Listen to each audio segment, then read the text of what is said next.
You know that feeling, right? It's like 2 in the morning, you're just staring up at the ceiling and you can't stop replaying that one conversation over and over in your head. You're trying to figure out if they were just being nice or if it was something more. It's that feeling that just drives you crazy. And that's the question, isn't it? Is she just being friendly? You start picking apart every single word, every smile, every little pause. It is absolutely exhausting. But what if you could just stop guessing? What if there was a way to actually read the data your brain is missing? Okay, let's get right into it. Today, we are officially ending the guessing game. Seriously, forget about trying to be a mind reader. Instead, we're going to become expert observers, armed with the real psychological data that actually reveals attraction. And this right here, this is the core idea we're digging into. We are learning how to tune out all the noise, the carefully chosen words people use, and instead listen to the body's broadcast. We're talking about those honest, unfiltered signals it's sending out without even realizing it. Think about it this way. Our words are edited, right? We use them to craft the version of ourselves we want other people to see. But our bodies? Oh, they're operating on a whole different level, a subconscious, primal one. This silent language is pretty much impossible to fake, which makes it the most reliable data set you're ever going to get. So, let's start building our case.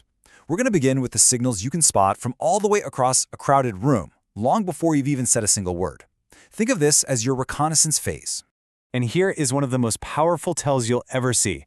It's called the laugh look. So imagine someone tells a great joke. The whole group erupts in laughter. Who does she immediately look at? If her eyes dart straight to you, even for a split second, that's a huge signal. It's this subconscious biological check-in. Her brain is literally asking, did he think that was funny too? Are we on the same page? It's a primal test for compatibility. Of course, one signal by itself is just a data point. We're looking for clusters. I mean, one glance? That could be an accident. But 2, maybe 3 glances in your direction in just a couple of minutes? That's intentional. And if she touches her lips while she's looking at you, her brain is subconsciously drawing your attention to them. And hey, if she always just happens to end up in your general area, well, that's not gravity, my friend. That's a deliberate orbit. All right, so you've closed the distance. You're actually talking now. The signals here, they get a lot more subtle, but they are way, way more powerful. This is where the most honest data really comes out. Now this is just fascinating because it's completely beyond our control. It's part of the same system that controls your heartbeat. So when your brain sees something, or someone, it finds really appealing, it triggers this rush of chemicals that cause the pupils to widen. Why? To literally let in more light and get a better look. You just can't fake it. Okay, here's another great one that completely bypasses the brain's social filter. Check the feet. We're all taught to control our facial expressions, our words, but nobody ever thinks about where their feet are pointing. A person's feet and their torso act like an honest-to-goodness compass, pointing directly towards whatever they're most interested in. She could be turned talking to someone else, but if her body is angled toward you, that's where her brain really wants to be. Let's break these other tells into 2 big groups: signs of trust and signs of investment. So, trust cues are things like playing with her hair, especially if her palm is facing you, which is a very open gesture, or exposing her neck. These are ancient primal signs that she feels safe and vulnerable around you. And then you've got investment cues. Those little accidental touches are a massive tell. They're a low-risk way to see how you'll react.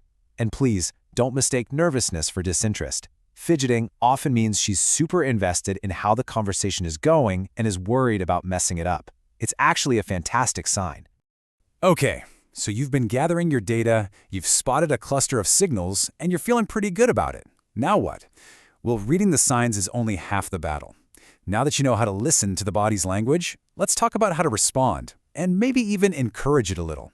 It's time to go from being a passive observer to an active participant.